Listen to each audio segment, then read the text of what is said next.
बिथांमोनहा सेंसन गैया गारा ओरैनो बाला अन्थाइ हयथ' बहाबा गारफ्लादों, बहाबा हयथ' नोङो फिथा हाफ्लादोंमोन, नारेंखौ देख्रुबफ्लादोंमोन। खिन्थु जोंनिया जाहैबाय टेन्डार जानाय, अलरेडि एवार्ड मोनखानाय बे लामा दालांखौसो जोङो दिनै अन्थाइ खाम्फा गायसनदों।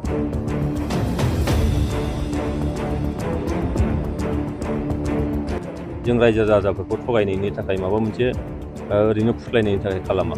बेनिखायनो बिरोधि पक्षनि जे बुंनाय बेयो खुनु सैथोथि गैया।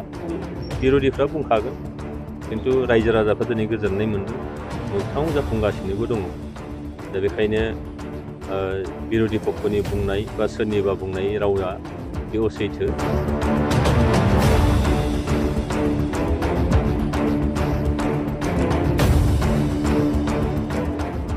बेयावनो मुख्यमन्त्रि बिथांखौ आङो गोसो गोरबोनि साबायखर जासिहरगोन। मानोना आसामखौ जौगासार आसाम दानो थाखाय जि सिमां आरो बे सिमांखौ मोगथां महर होनो थाखाय बिथाङा समष्टि जौगानायनि थाखाय जिफोर लामा दालां बान्दो बानायनायनि थाखाय जि सुजुग होदों, बे सुजुगखौ लानानैनो दिनैहाय आंनि समष्टि सिरलि चिरां समष्टियाव सालबारिनिफ्राय बेरेन्सिगुरि बे लामा, बेखौ नैबेयाव बेरेन्सिगुरियाव अन्थाइ खाम्फाखौ जों गायसनबाय।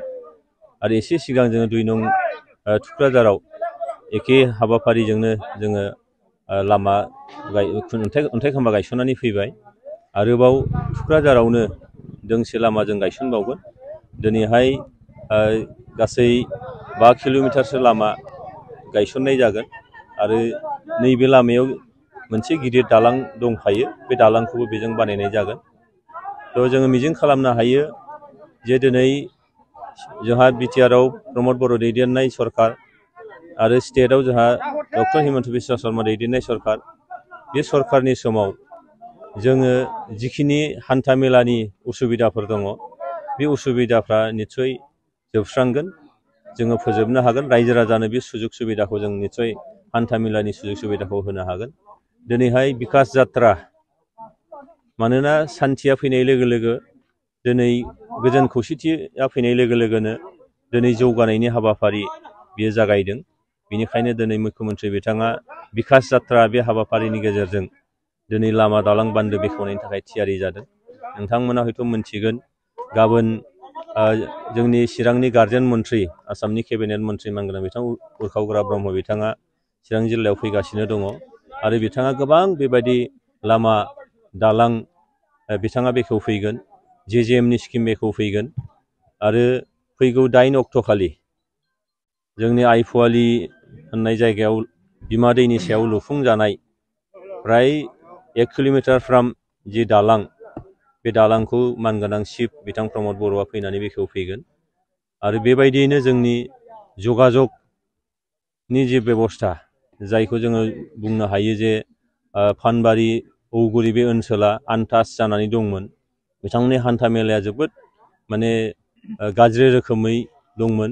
दिनै बे दालांखौ बेखेवनाय लोगो लोगोनो बिथांमोननि हान्था मेलाया बा जगाजगा जोबोद मोजां जागोन।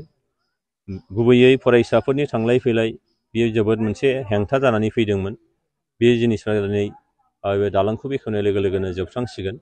दा बेखायनो नैबे इउपिपिएल सरकारनि समाव रायजो राजाफोरनि थाखाय जिखिनि सुजुग सुबिदा होनो नागिरदों, दा बेजों जों नुनो हायो बा बुंनो हायो खोब खम समनि गेजेराव बा नैबे टार्म्स मोनसे जि सरकार 5 बोसोरनि सरकार, बे सरकारनि समाव फ्राय 90% बेफोरबायदि जेंनाफ्रा जोबगोन होननानै जोङो मिजिं खालामनो हायो। सारनि जे बे सप्तायाव गोबां आसनिफोर बेखेवनाय हाबाफारि, बेखौ खायसे मानसिफ्रा नाथाय इलेक्सन ललिपप होननानै बुंनो नागिरगासिनो दं। सारा बेनि बेलायाव मोगथाङाव जाफुंनाय मोनसे हाबाफारिखौसो जों लादों।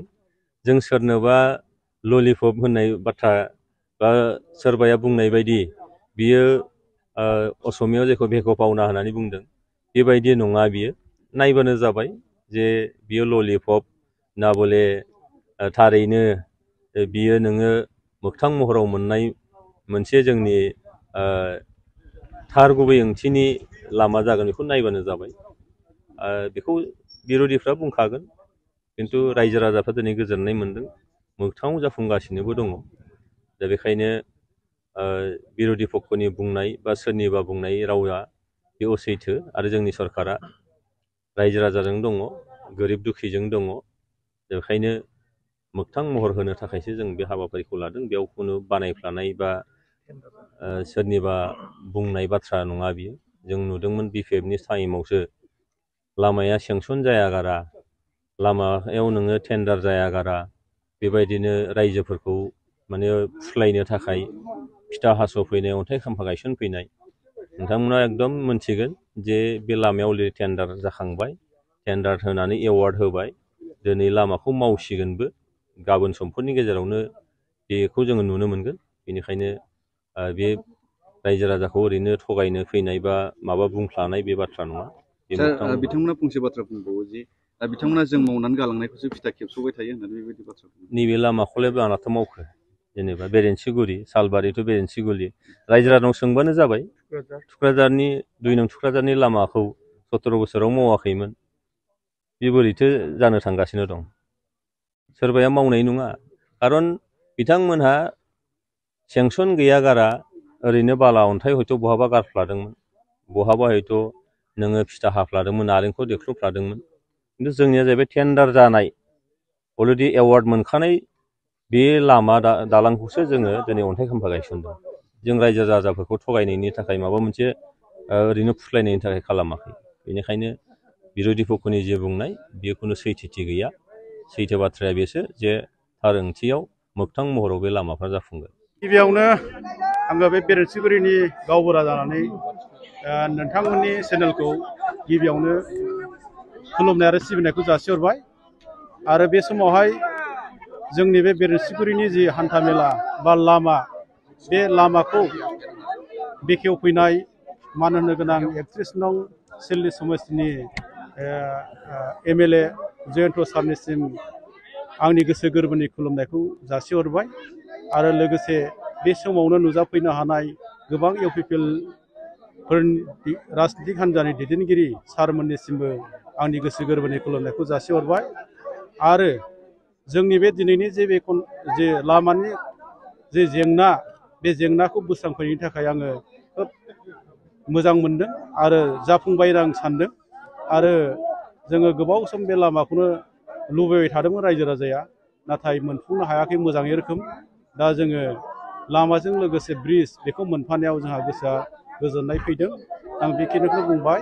आरो आङो गिबियावनो आरोबाव जयन्त सारनिसिम आरो खनसे खुलुमनाय आरो सिबिनायखौ जासिनाय थाबावबाय। नोंथांमोना बे लामा जायनि समाव सिगां माबायदि जेंनायाव गोलैनांगौ जायोमोन? जोङो जेंनाया जाहैबाय, जोङो नैबे ब्रिजनि थाखाय गोबां जेंना जादोंमोन। मानो होनोबा जों दंफांनि दालाङाव जों गोबां गारि घरा जों सालायनो हायामोन। बेबायदिनो जोङो खोब एसे जेंनायाव फैदों। दा बे जेंनाखौ जों सुस्रांबाय होननानै जों सानना लाबाय आरो। बेनि अनगा गामियाव मा जेंनाफोर बा उसुबिदा दंबावो सरकारनिफ्राय मोननांगौ? दा जेंनायाथ' जोंहा गोबां जेंना दंबावो। स्कुल बाउन्डारि दङ, गोबां गामियाव जौगानाय बान्दो दालां नांगौ। दा बे लामाजोंल' जों जोबस्राङाखै, नाथाय लामानि खामानिया एसे जोबथ'बाय आं सानदों। नाथाय बान्दो दलां आरो बान्दोनि माखासे गोबां प्रब्लेम दंबावो। बे प्रब्लेमखौ जाहाथे जयन्त सारा बेखौ आरो नायहरबावो, आं बेखौ खावलायगोन।